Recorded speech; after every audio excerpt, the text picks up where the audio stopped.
Here comes Cosmo, coming to learn principles of formation evaluation. How are you doing, Cosmo? Do you know about Shaly sandstones? Do you know about permeability, effective porosity? You know the differences? This dog is very smart, and I'm sure he can learn principles of formation evaluation. So today we have a beautiful, beautiful day here in the gorgeous Texas Hill Country. And it's so beautiful that it merits to be outside. That's the reason why Cosmo is here, who's coming here also to learn principles of formation evaluation. What do you think, Cosmo? Are we going to learn good things today? What do you think? Do you like petrophysics? Do you like formation evaluation? What do you think, man? Let's do it, huh? Let's do it.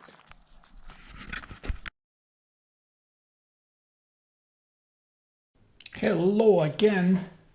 I just wanted to introduce this exercise by reminding you that the well logs that we're about to see and work with are part of the compendium part 2, pages 1 to 3.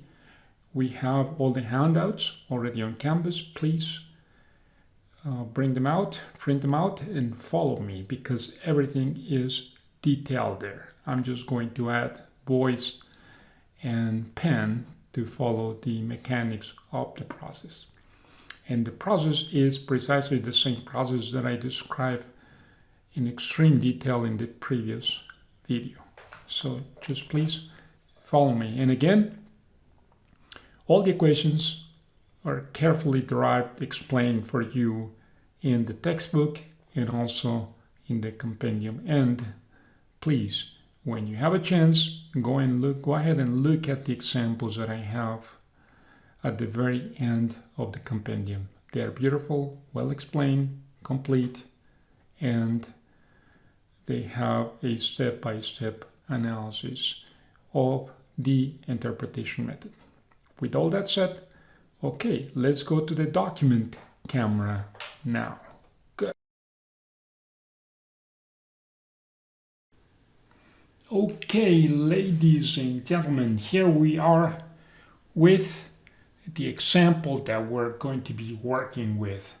This is the example which is in pages 1 to 3 of the compendium part 2. But if you remember, we also had this printed out in full color with all the logs together. This is a handout that I gave you at the very beginning of our course. So please try to undust it, get it out. It's this example that we have been using offshore Gulf of Mexico. It's a textbook example. That's the reason why I use it for so many things. Okay, so what are we going to be doing today? Today we're going to choose 2 points for analysis. And those 2 points for analysis are going to be located in the shaliest part of the log, right there, which is where we have a situation where it's the most interesting place where we have the shaliest part of the log. We can see that because of the gamma ray log. Also, we see low values of resistivity. Likewise, we see a decreased crossover neutron density here, and actually disappearing crossover right here, even though we have hydrocarbons.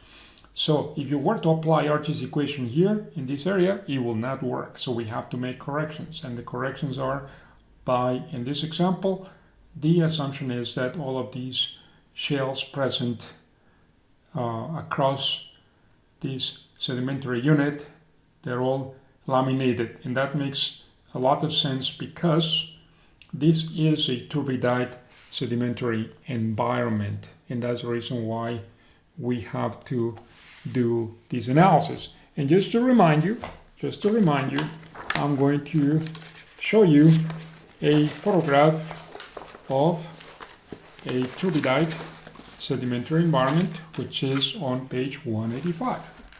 So it's very important very, very important to have a clear indication of what we're looking at here, because these are the rocks that we're going to be analyzing.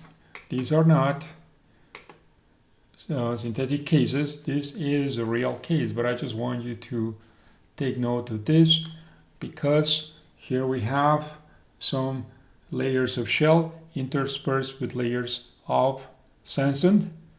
When the volumetric concentration of shale increases, then the gamma ray log increases. If most of these layers were sandstone, then we could still use Archie's equation. But because we have a fair amount of shale present here, then we have to make corrections for the laminations of shale. So please remember this very important element of the sequence. Now here we are. So to designate points here, what we have to do first is to record the point. So for the sake of following all of these, I have the handout. And the handout, you can get it from Canvas. And that's the handout that I posted. You can follow it. All the elements are there. So what we're going to do is we are going to concentrate on 2 locations. In fact, we're probably going to have time to do one, but I just wanted to show you what the mechanics is for the calculation. So the first place where we want to make calculations is at 5,522. 5,522 feet measured depth. And that is located with this local minimum of the gamma ray log. Let me do the zoom right here. And that value is 5,522. 5,502 feet measured depth. If you go across this value, you are going to find out that this coincides with a local maximum of the resistivity log, and we also know that this coincides with the separation of neutron and density logs. With this separation compared to the separation we see below, it's a little bit smaller because of the presence of shale. That's one point. The second point that we're going to look at, this first point, we're going to locate sandstone number 1. That's the designation that I have in the handout. Now we're going to look at now at sandstone number 2, which is at 5,478. 5,478. And that's this local minimum right here, 478. This local minimum right here, that if you go across, it will be this value of resistivity, and if you go across the neutron and density logs, we will have this value of neutron and density logs. So this point is very interesting, even more so than the one below that we chose. This is the point number 2, and it's interesting because number 1, the volumetric concentration of shale is higher than in the first case. Second, the resistivity is much lower, and third, the crossover neutron density is non-existent. So what we're going to do is we're going to make corrections for analyzing. And our task for these 2 points is to calculate the sandstone porosity, which is the porosity of the interbedded sandstone layers. We are going to calculate the hydrocarbon pore volume. And of course, to calculate the hydrocarbon pore volume, we're going to have to calculate SW, and also to calculate those properties. Previously, we have to calculate CSH, volumetric concentration of shale, all of those. And to calculate SW, as I described in the PowerPoint presentation, before doing that, we have to calculate RW. And so we're going to have to go to the water saturated portion of the well to be able to calculate RW. And the second point that I want to make here, which is very important, is that to follow with this technique, we have to find a place where we have a pure shale. And again, the pure shale has to be designated such that the properties of that pure shell have to be the same properties of the interbedded shell layers that we have in this shale-laminated sandstone. And there are several possibilities. I want to point out that the evidence here in this example indicates that we have almost two types of shell.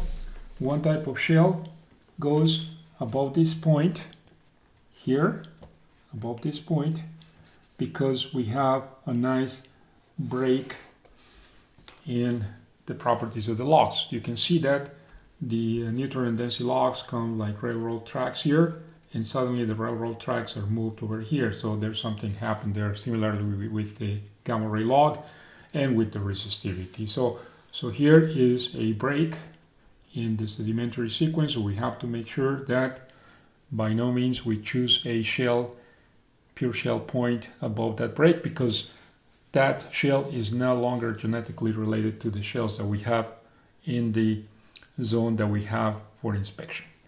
The second thing that we do is we have to go all over the place, because the shell point has to be consistent with everything we have here. And at the bottom of this log, we also have the same shell sequence right here. So for the purpose of this exercise, and because of the analysis that we have done, and I'm going to choose a point in this lower section, and the pure shell point is going to be located at 5,780 feet measured depth. Why that point? Well, if you look at this point, it will have exactly the same properties as above. We have a good local maximum. We have also a good separation, maximum separation between neutron and density logs. So here, the separation over here is what I usually call the capital D. Once again, you could have chosen the one up there and you will get the same result.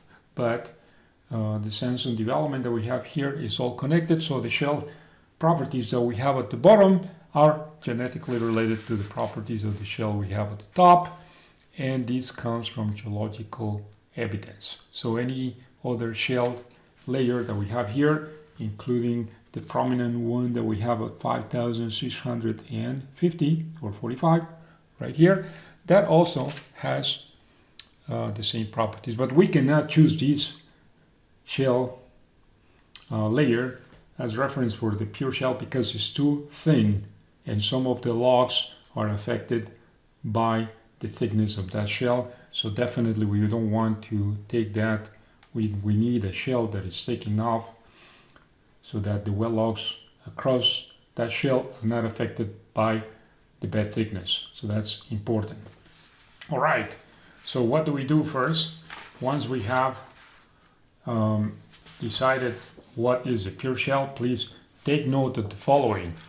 We are going to look at the properties of the shell, and those properties are going to be propagated through the analysis. So it's very important to that selection. So what we have to do now here, once that we have selected that this is the point, what we have to do is to write down the values. The gamma ray log of the shell. We also have to write down the electrical resistivity of the shell. We have to note down the neutron porosity log in the shell. And we also have to write down the density porosity log in the shell. Maybe I didn't write this properly. It should have been written N, shell, like that. That's the same designation that I have in the PowerPoint and also in the book in case you want to follow it. So we have to read all of these values, and these values are going to constitute the basis of the analysis. All right, so if you look at the handout, those values are as follows here. Let me just write them down here for you by repeating. The gamma ray log at the pure shell is equal to 94 GAPI units. You can just go and read that.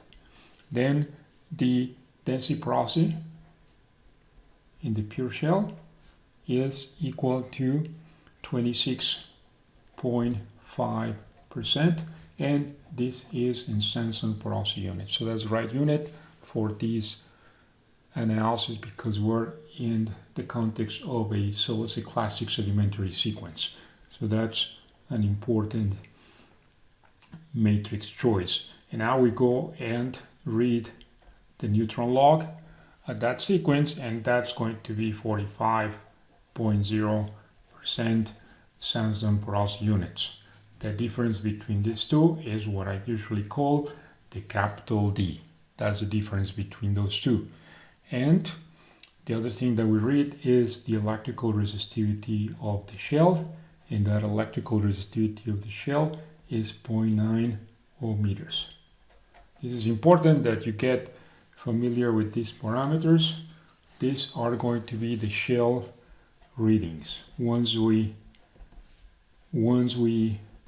found and designated which one is the pure shell, those are going to be the basis of the analysis. So that's an important thing.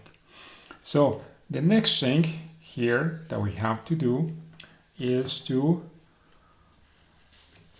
for the purpose of the end member of the sequence, is to find a clean water saturated sandstone.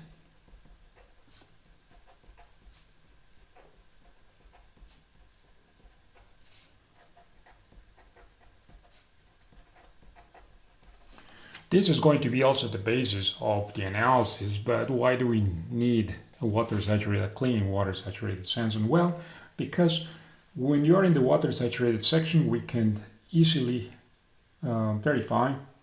cross-verify that is clean if the neutron and density logs overlap in that particular segment. And that's going to be the basis for the gamma sand that we need for the calculation of CSH. That's an important one. Okay, so if you go down this example here, that's the location of the shell, and that's where we obtain the readings that I just plotted right here. Okay, now this, if we go up there, this section that you see over here is a section that is water saturated, more specifically brine saturated. So what we have to do is we have to focus on a local minimum of the gamma ray log, one local minimum, and it has to be such that if the at that point, if the sandstone is clean, shell-free, then we have to have an overlap between the neutron and density logs. So what I'm going to choose as the location for this analysis will be at 5,681 feet measure depth. That's what the handout says. And why am I choosing that? Because if you go to that value, that will be precisely this point. Let me actually zoom into here so that you can see it better. And 5,681, it's right here, this local minimum right there. And if you go across, then we can also read the resistivity log at about that point. And if you go across, you are going to verify that both neutron and density logs overlap if you run a horizontal line across. So we have all the things that we know, that this is about one of the lowest values of gamma ray log, if not the lowest. In fact, there's a lower value of gamma ray log somewhere out here, but it's very close to this. And for verification purposes, then we know that at that point we also have a crossover in an overlap of neutron density logs, which verifies that that sandstone is clean. So for that value of gamma ray log, anywhere on the log, we can rest assured that we are dealing with clean sandstones. That's our reference. So we're going to take the readings of that point now. So now we're ready to take the measurements at that particular local minimum, 5,681. We're ready to do that, and the readings are like following. In the water, saturated sandstone. And if you look at this carefully, it's a local minimum of gamma ray log is clean, shale free. When I say clean, I don't mean that it took a shower in the morning or brushed its teeth. No, it's just shale free. That's what I'm trying to say here. And what we have here now is, if you read the the density porosity, at that particular point, it reads 34.5% sandstone porosity units. And the density log reads exactly the same thing. So that's the value that we're looking at, the same values. And the other thing that I see here is that the electrical resistivity, RT, in the water zone is equal to 0.45 ohmmeters. That's what we want to read. Just so that you understand this, there were some students that had this problem of reading the resistivity logs. Please note that the lowest one is 0.2, so 0.3, 0.4, in 0.45 or 0.43, it will be okay in any way. All right, so now we have that. We have the shell properties. What we need to do now is we need to find the clean sandstone.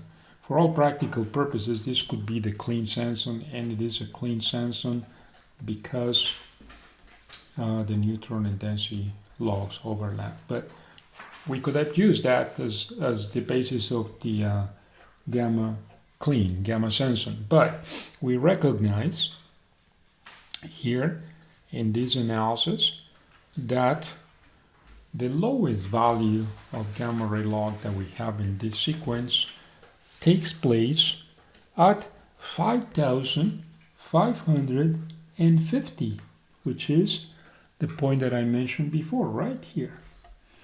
The value of gamma ray log here will be the lowest one, and I'm going to call this the minimum value or the clean sandstone. We could have used the other one that we had before, but this is a little bit lower, so I will feel more comfortable dealing with a lower value.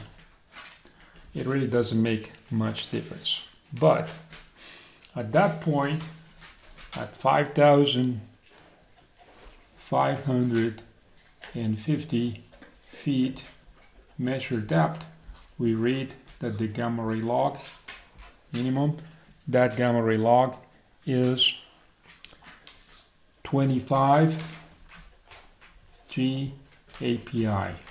So now we have that new measurement. And by the way, if you hear funny noises here, it's because Cosmo is here looking for a cookie. Cosmo, pay attention, man. You have to follow these calculations. Not all the time you're going to get your cookies, so follow me. And now with this development, now we know that based on the analysis that I had in the PowerPoint presentation, we know that now CSH can, in this laminated sequence, can be calculated from the gamma ray log minus the gamma ray log in the pure shell divided by the difference between the gamma ray log in the pure shell with respect to the gamma ray log in the clean sandstone. So that's what we have. In this example, we can do this because we do have a clean sandstone, so we can operate with that analysis. However, if you recalled the previous exercise that we did, which is on page 11, and just for comparison, and on page 11, which is also a turbidite sedimentary sequence in the deepwater Gulf of Mexico, the minimum value of gamma ray log that we had there in the water saturated sandstone did not produce overlap between neutron and density logs, and therefore that will be the lowercase d. And to calculate the volumetric concentration of shale with respect to the gamma ray log, we cannot start from 0 for the gamma ray log for a clean sandstone. We cannot, because we don't have a clean sandstone. So in cases like that, what we have to do is stay in the water saturated sandstone and measure the lowest value of gamma ray log that we have there, analyze the separation between neutron density logs, measure that as a lowercase d, and compare that to the uppercase D, which is the separation between neutron and density logs in the point that we chose to be the pure shale. So that will be the, and so that value for that particular value of gamma ray log, now we know what the volumetric concentration of shale is, and that gives us a reference point to build the linear relationship between gamma ray log and volumetric concentration of shale. All right, so now that we had that little digression here, let's return to sandstone 1 and sandstone 2. Those are the ones that we designated before. And those are the places where we need to do the calculation of all the storage properties. It's a hydrocarbon, those are hydrocarbon bearing sandstones. I described them before. If you look at that, you're going to see that the gamma ray log in number 1, if you read it, it will be 46 GAPI. And in the second one, the gamma ray log here will be 62 GAPIs. All right. Now let's take note of the other values. The density porosity log in the first one is going to be equal to 39% sandstone porosity units, and the neutron log is equal to 23.5 porosity units sandstone, and the electrical resistivity here, RT, is equal to 2.8 ohmmeters. All right, and then for sandstone 2, just to repeat the calculations, we have 62 GAPIs, and the density porosity log here is equal to 26.5% sandstone, and the neutron log here is equal to 32.0% sandstone porosity units, and RT is equal to 1.5 ohmmeters. What I want to point out is that these are very, very low values of resistivity, as I indicated before. If you are naive and you have not taken this class, and if you substitute those values in Archie's equation without having corrected for the presence of shale, immediately you will get a ton of water. And then, because you were naive, you would say there's no hydrocarbons here. And that's not true. What we have to do is to correct them. I also want to point out here in that this sandstone number 1, the neutron log is lower than the density log. So that is already telling us that we have a light fluid, despite the fact that it hasn't been corrected. But in this case, it's the opposite. The neutron log is larger than the density log. So in this example, you might get happy here. In this example here, you might get a little bit unsettled. But I'm going to show you that when you make the corrections, in both cases, the neutron log, when corrected for the presence of shale, will be invariably lower than the density log corrected for shale. And that will unmask the effect of the presence of light. So if you continue with the calculations for sandstone number 1 and sandstone number 2, here Let me actually retrieve the zoom so that I can do more. Then here we can calculate CSH again by doing gamma minus gamma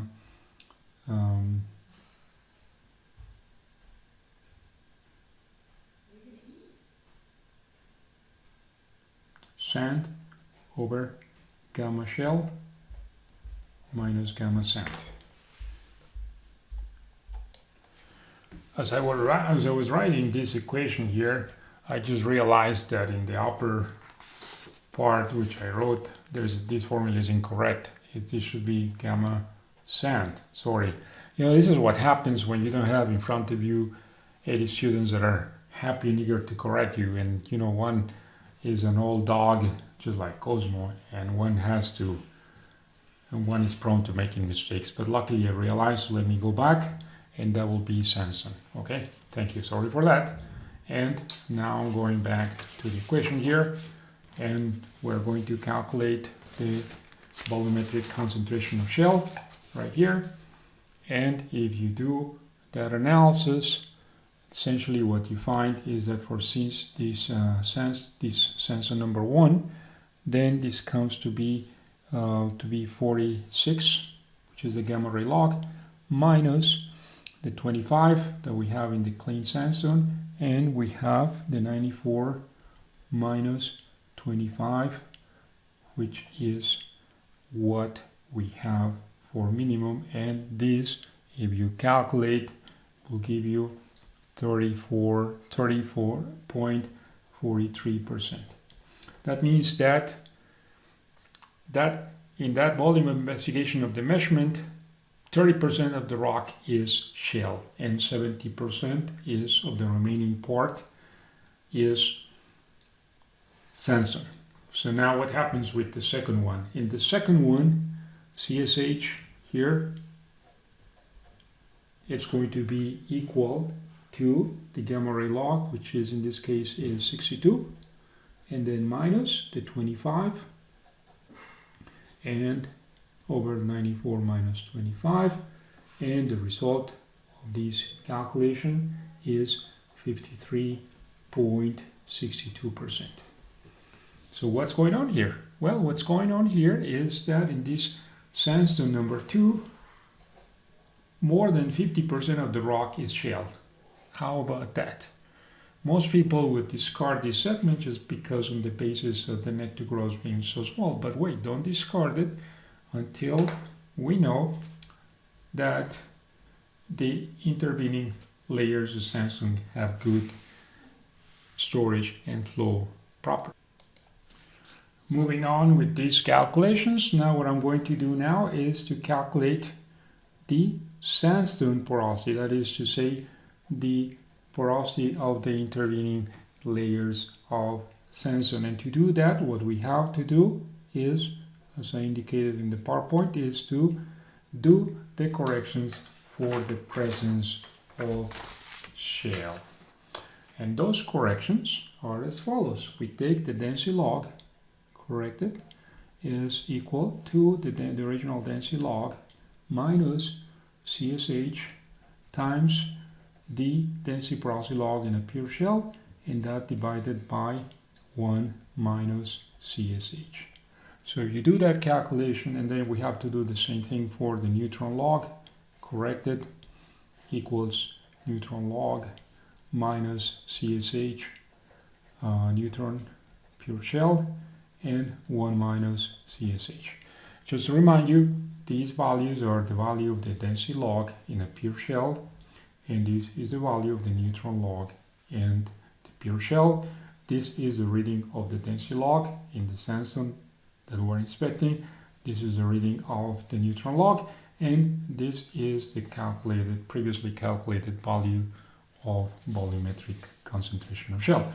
So for this sandstone number 1, you go ahead and do the calculations, and this is going to be 39 or 0.39 minus CSH that we just calculated, which is 0.3043 here, times the density log in the pure shell, which we calculated before to be 0.26 0.265. That's what we did.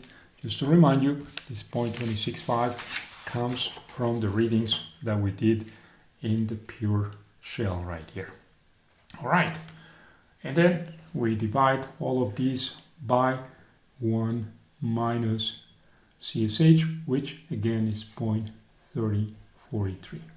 And what you find here is that the density corrected log for presence of shale is approximately 44.47%. Okay, now we are going to do the same thing for the neutron log. And to do the correction, again, let me introduce the values, which is the neutron log for this sandstone is 0.235, and then the volumetric concentration of shell is 0.3043, and the neutron log in a pure shell is 0.45 based on the calculations that we did before, and 1 minus CSH is 0.3043. So if you do the calculations here, you are going to find that these calculations are going to give you 14.09. When we were in class, I had my dream team of calculators, and that was Mr. Jimenez and some of the other students that were so nice, sitting at the front and always eager and willing to do the calculations. But now I don't have my dream team, so I just have to do it by myself. By the way, hope Mr. Jimenez is doing fine. So what do we see? Look at that. This and this. If you compare the difference between the neutron and the density logs after correction, you are going to see that the difference has increased with respect to the difference that we had before making the corrections. What does that mean? It means that that difference here, we had that difference before correction. When you make the correction, the difference extends. So that means that we're actually effectively taking away the masking effect of the shell. In this process, the crossover increases and it becomes somewhat closer to the crossover that we have in the clean sandstone. That's what we have seen. If you take the same procedure, I'm running out of space here, but if you apply the same idea to the second sandstone, you apply, please do it, it's in the handouts. This is what you're going to find out. Of course, we have 53%, 53.62%. But if you do the analysis, you're going to find that in that particular case, the density corrected log becomes 26.5%, 26.5%. Whereas the neutron corrected log, if you do the same process in that sandstone number 2, it becomes 16.97. How about that? And that's a very interesting thing, because look, before we did the corrections, just to remind you, the values of neutron and density log before correction were 26.5 for the density log, and they were 32% for the neutron log.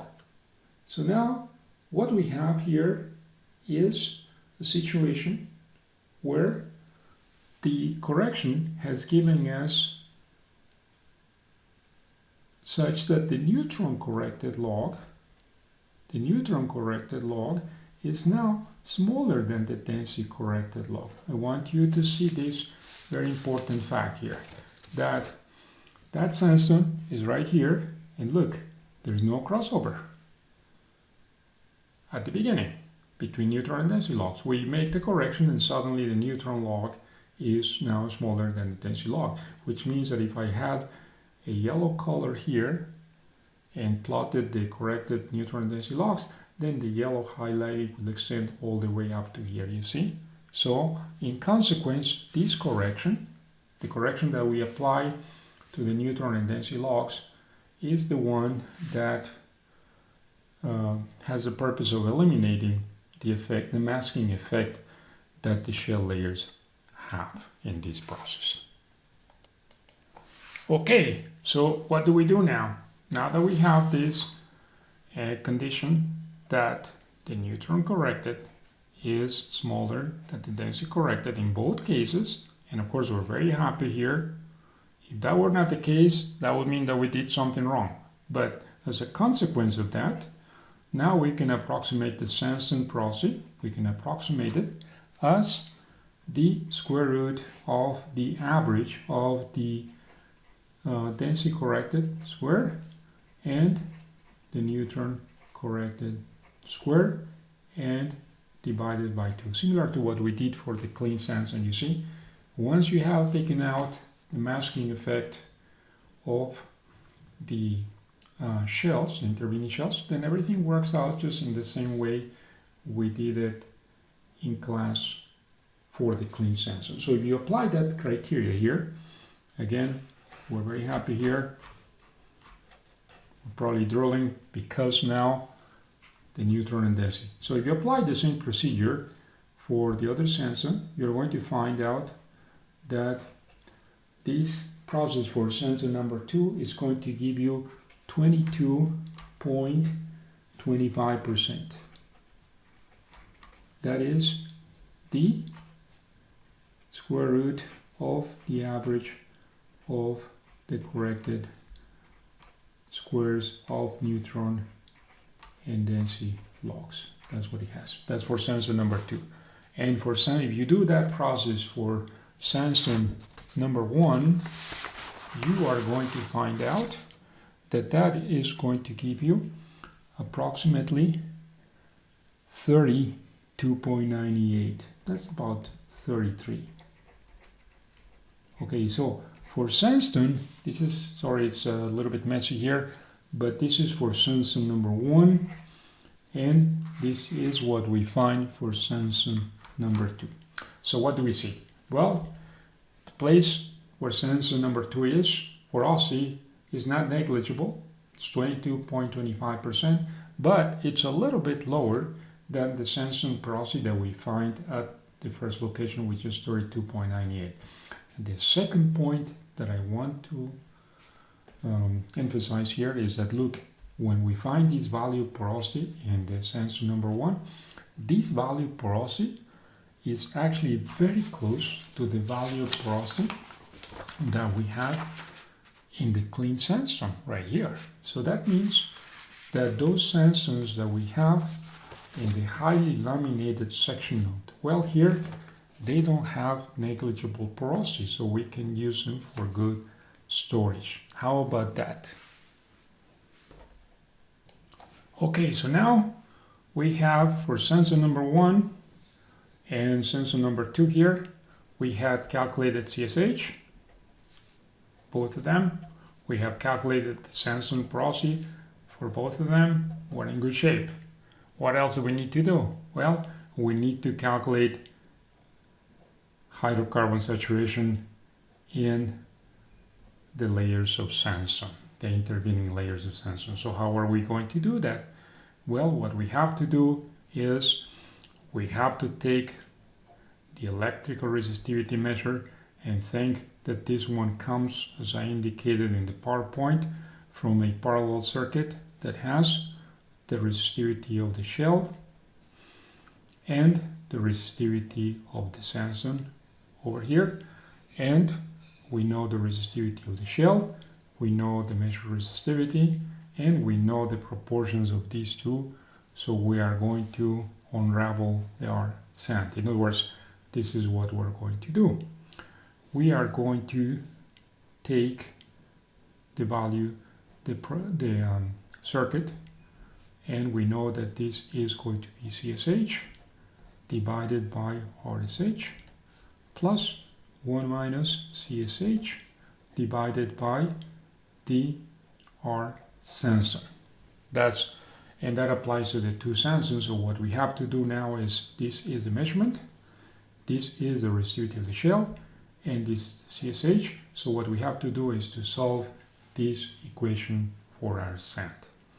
And then from that our sand, we are going to find it in both cases. And as a consequence, now we're one step closer to the calculation of the saturation. And just to remind you, the calculation of that will give you something that looks if you solve all of these, I hope you remember that in the PowerPoint we had 1 minus CSH, and the other factor that we need to multiply was T times R shell, and then here we had R shell minus CSH times RT. That was the formula we had in the PowerPoint, and it was very important to make sure that this denominator was not zero and it was always positive. So if you do that calculation for sandstone number 1, you're going to find that the resistivity of the sand turns out to be 36.55 ohms. Just to remind you, the resistivity, the measured resistivity was, the RT was, for this example, 2.8 ohms. Now, if you do the same analysis, the same calculation for the second sandstone, using the same formula, you're going to find that the resistivity of the sandstone in this particular example will give you about 6.54 ohms for an initial value of RT that was 1.5 ohms. All right, what does it mean? In both cases, it means that once we make the correction for the parallel circuit, so we eliminate the conductive effect of the shells, then the RT increases. You see, it goes from low to high in both cases. And that's good, because the higher the sandstone resistivity, the lower the water saturation. So far, so good. And the second point that I want to make sure is that if you do the calculations properly, I have this in the handout, you're going to, first of all, verify that this denominator in both cases never gets to be negative. So we are in good shape. And now that we have the R sandstone, we can actually apply Arch's equation to calculate the water saturation.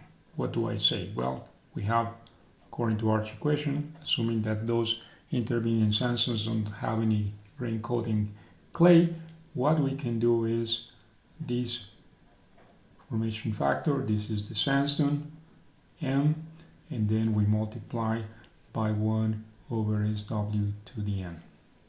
And then from here, we of course know that SW becomes equal to RW divided by R sand multiplied by a formation factor of the sandstone layers, 1 over N.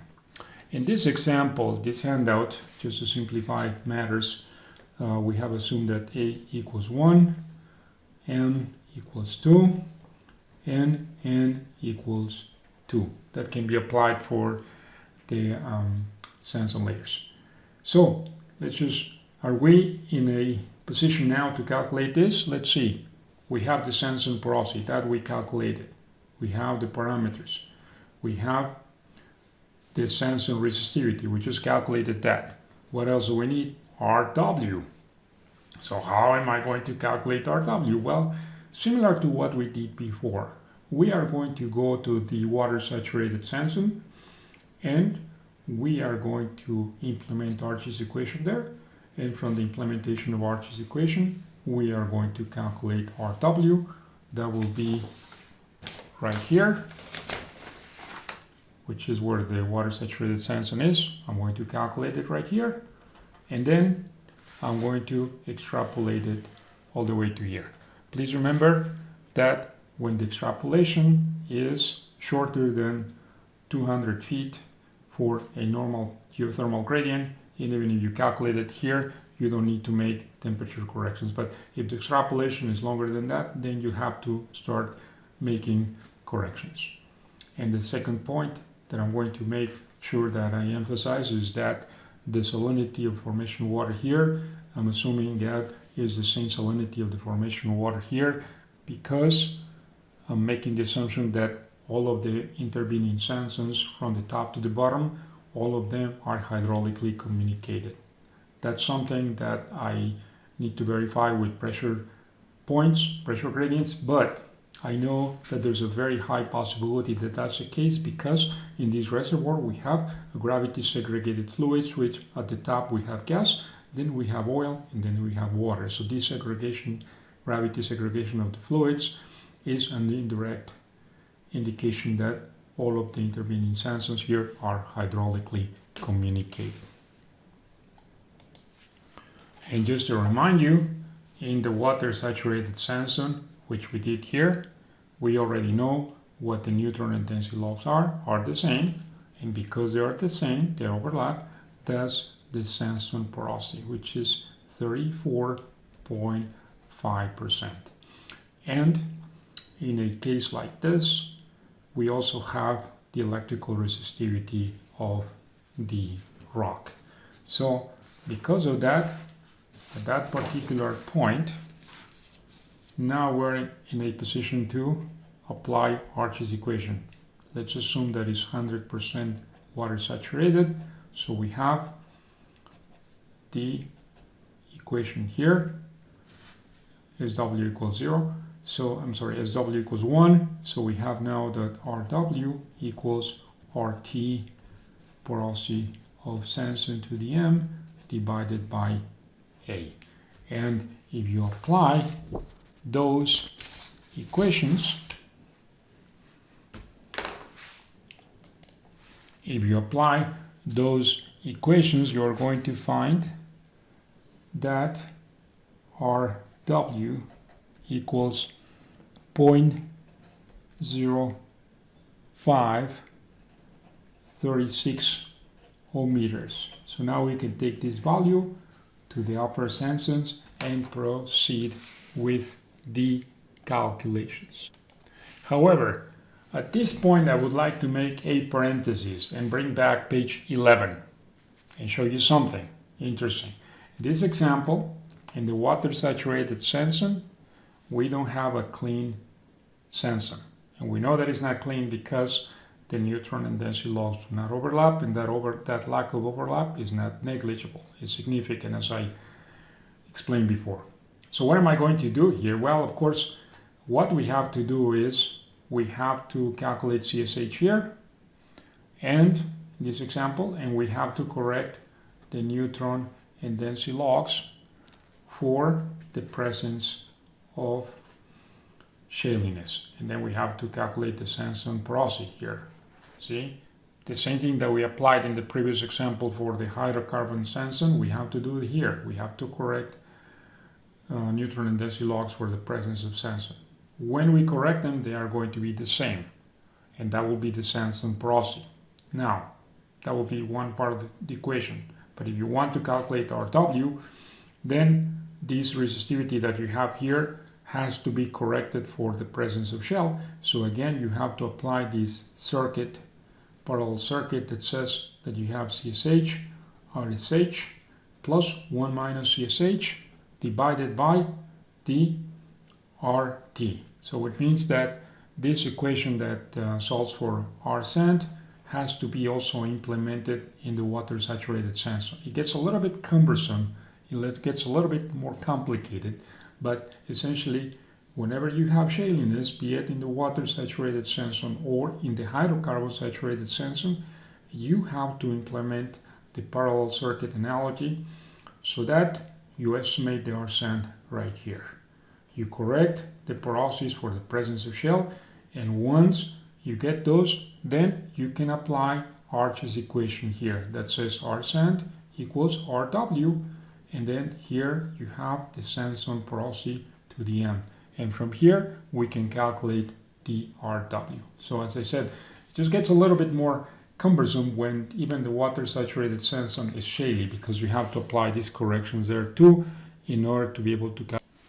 Okay, so now that we have RW, going back to the example, sorry for that digression, but it was a very important parenthesis. So now we have the RW that I calculated in the water saturated sandstone. I return to the hydrocarbon saturated sandstone, and now I'm in a condition to calculate water saturation. And then if you do this analysis, what you're going to find out is in sandstone 1, you are going to get that SW equals 11.61%. And in sandstone 2, you are going to find out that SW equals 59.31%. Okay, so what does it mean? What does it mean? Well, it means that in this upper sandstone you have more water than hydrocarbon. So if that is the case, then we can calculate hydrocarbon saturation, and for this case hydrocarbon saturation becomes 88.39%, and in this case it becomes in that case it becomes 59, in this example it was 40.69% is in the handout, so hydrocarbon saturation becomes 59.31%. So in sandstone number 1 we have more hydrocarbon saturation than in sandstone number 2. But now here comes a very important point. What is a hydrocarbon pore volume here? And to remind you, it's very important in clean sandstones, we know that that is a product of sandstone porosity times hydrocarbon saturation. That's what we have. But because that was in the case of clean sandstones, but now we're dealing with sandstone shale-laminated sequence, so we have to take out the effect of the volumetric concentration of shale to properly account for the volume of sandstone that we have in a unit cube, and that's what we have to do here. Luckily we have this calculation, and we have previously calculated that volume. So if you do that calculation all the way through for sandstone number 1, you are going to find out that for sandstone number 1 the hydrocarbon pore volume is 20.28, and if you apply the same calculation for the second sandstone, you are going to find out that that is about 7.08%. What does it mean? It means that if you take a unit volume of rock, in this example 20% of that rock will be filled with hydrocarbons, and then here if you take a unit volume, 7% of that rock will be filled with hydrocarbons. So is that useful or not? Well, I don't think it's bad, because it's the same thing. It will be the same thing as having a rock that has 20% porosity, you see, full of hydrocarbon, or this a rock that has 7% porosity full of hydrocarbon. So that's how the volumes come about once we have taken out the effect of the presence of shale, so we only remain with the net to gross. To complete the analysis, the final step is to calculate the hydrocarbon density. That's important to know because we have to have an indication of what type of fluid we have here. I have to tell you that that indication is not so difficult to know here because, as I said before, this is a gravity segregated reservoir, and in the center of it we have oil, and then we have gas right here. So very likely all of this is going to be gas, or maybe gas and condensates, but mostly gas. So whatever happens is not possible unless we have a seal or something of that nature. There's not a possibility that with hydraulic communication we should have a fluid here that is heavier than this fluid below, and this fluid below is gas, so very likely this is going to be gas. So we don't need even to have pressure gradients here. It's very likely that that's going to be the situation, but regardless, we want to understand whether this is the case. So to do that, what we have to do is, going back to this equation, is we have to do it by steps, and those steps are as follows. First of all, we realize that the density of the rock at any one point in this example is a linear combination of the density of the shell with the volume concentration of the shell plus 1 minus CSH times the density of the sandstone, like this. This is the measurement that comes from the density porosity log. So we have that. And in the pure shell, we also have the density porosity log in the pure shell.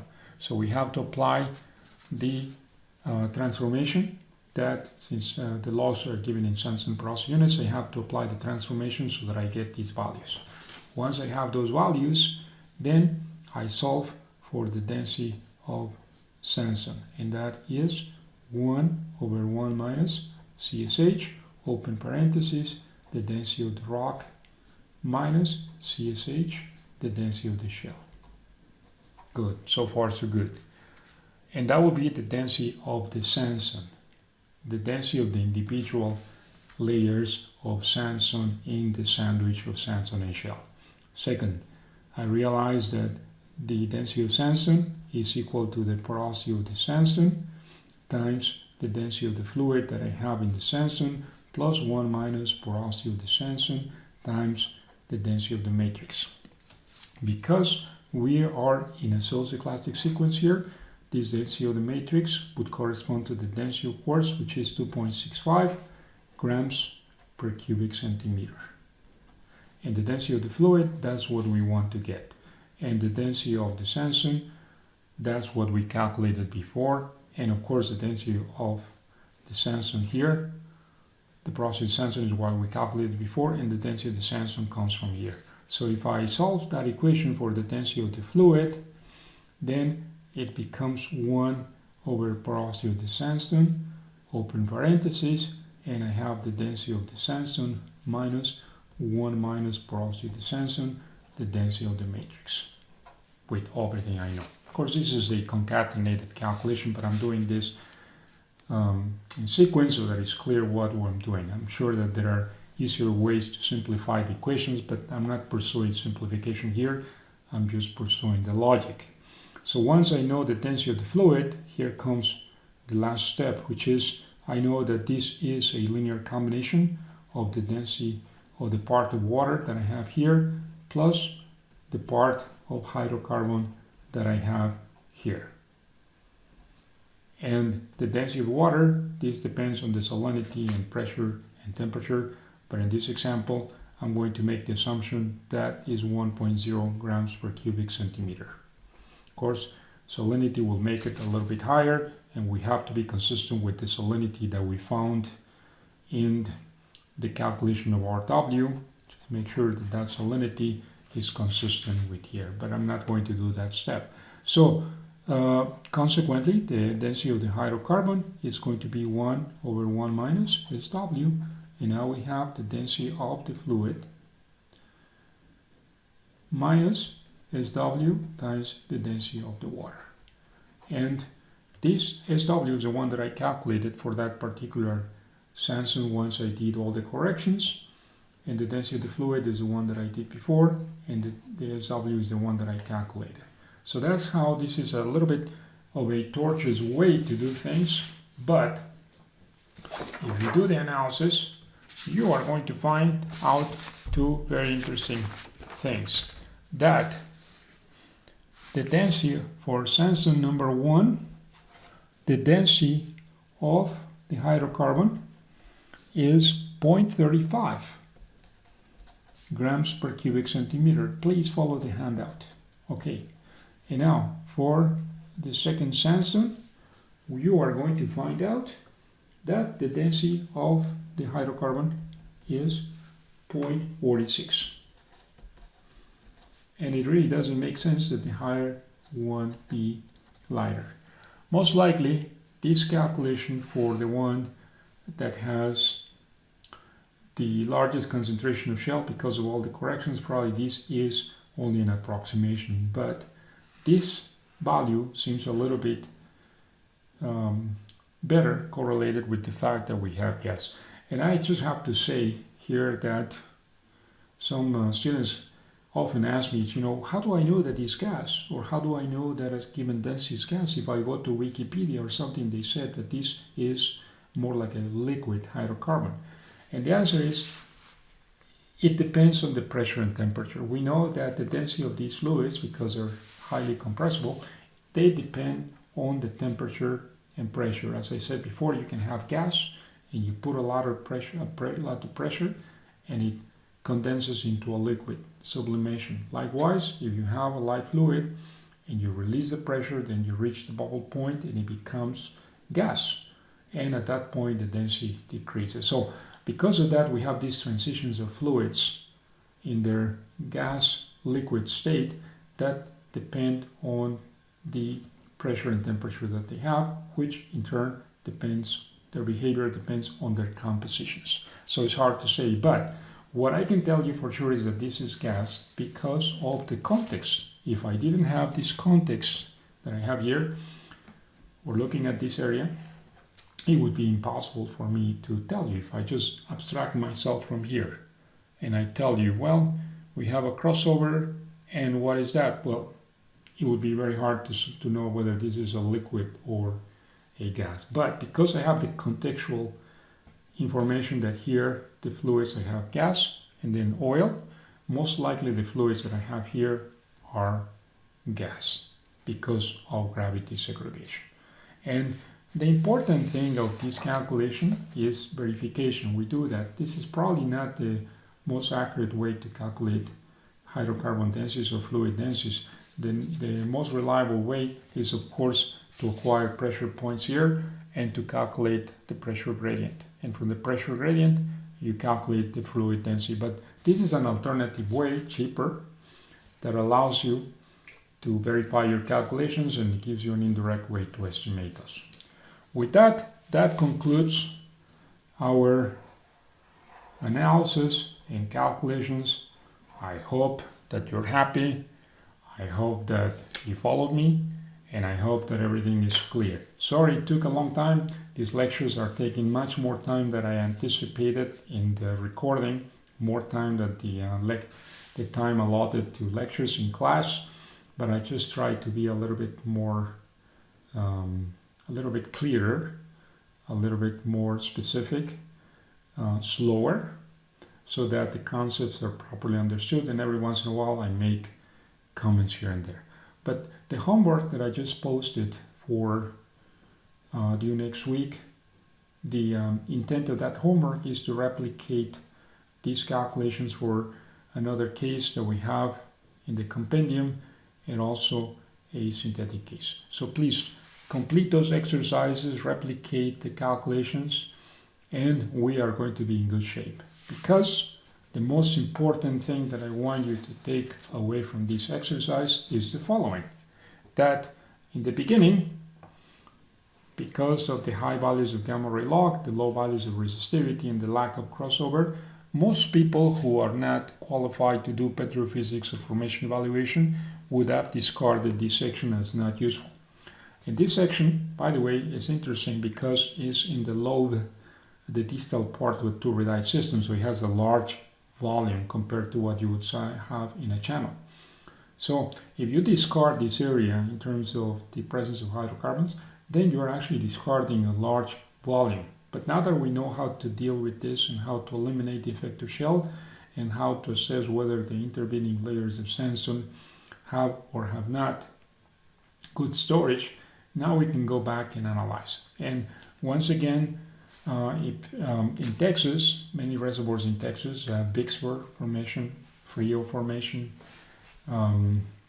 Many of those were initially explored and exploited only along the sections where the porosity was extremely good and the mark of hydrocarbons was excellent. That was the best slice of the cake, so to speak. But if you go back, when people found those reservoirs, they completely discarded these other ones that were shaly just because they didn't have the good science, they didn't have the means of interpretation. So now one of the best businesses is actually to go back to those old wells where sections like these ones were discarded and do workovers because they have good quantities of hydrocarbon and probably have much better permeability than the permeability that you have in the Permian Basin. So if you find something like this, it would potentially be easier and cheaper to produce than a well in the Permian Basin. And of course, in this example, the well will decline much more slowly than in the case of the Permian Basin. So I hope you get this very important knowledge and you apply it. It's very useful and it's applied widely by oil companies. With that said, thank you so much. Stay healthy, be happy, have a nice weekend, and we'll come back with more examples of application next week. Have fun and goodbye.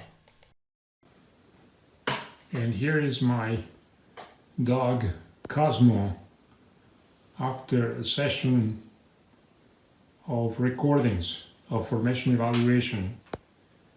He's happy the recording is over, but he's exhausted, just like me, but happy, I guess. And he's learned a lot of things about formation evaluation just by listening to me talking and recording lectures once, twice, 3 times sometimes. And now he knows the concepts behind capillary pressure, relative permeability. He knows the difference between total porosity and effective porosity in the presence of grain-coating clay. Great guy. Now taking a siesta, well-deserved siesta. How do you feel about that, Cosmo? Are you happy? You like it? Goodbye.